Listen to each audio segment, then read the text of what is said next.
প্রাণীর ভাষা আর কি বুঝতে হবে, যে কোনো সময় উল্টে দিলে বিপদ। ও যদি দৌড়ায় তাহলে তো খবর আমরা আছে। শেষ। হ্যাঁ তুমি ওকে ই করো, ওকে ম্যানেজ করে বলো। হ্যাঁ কনভিন্স করে বলো, কনভিন্স করে। ঠিক আছে। এই বাবু তোমার নাম কি?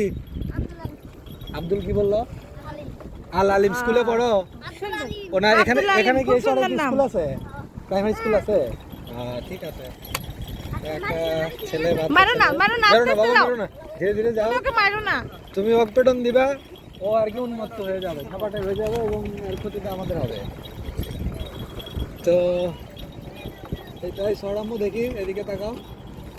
তো আমরা একবার একটা ডেস্টিনেশন গিয়েছিলাম, আবার ওখান থেকে ফিরে যাচ্ছি। টার্ন করে আবার পূর্বের জায়গায় আমরা যাচ্ছি। আমাদের নৌকাটা আবার আদৌ আছে কি না নাকি চলে গেছে আমাদের রেখে আল্লাহই জানে। আধা ঘন্টা মানে আমাদের টাইম, আধা ঘন্টা ওপার থেকে নিয়ে এসেছে। চুক্তি হলো যাবো এবং আসবো, দিল এখানে ঘোরার জন্য। আম্মু তোমার কেমন লাগছে? কেমন? ভালো, অনেক ভালো, অনেক ভালো। ঘোড়ার গাড়িতে উঠেছি। সর বাবা, দেখো আমার দিকে তাকাও। হ্যালো সোহা, সর বাবা, সর মাম্মাম, we are riding on a horse cart. আমরা একদম একটা চরের ভিতরে এসেছি কাজীপুরে। খুব সুন্দর একটা জায়গা, দেখতে পাচ্ছেন আপনার বরঙ্গ দিকের একটা মুহূর্ত এবং অনেক সুন্দর জায়গা। ওই যাবো এখানে, এই যে ওর সহ দেখা যাচ্ছে আমার। না Soha is actually enjoying the ride, so she is busy enjoying it. অন্যদিকে সে মনোযোগ দিতে পারছে না।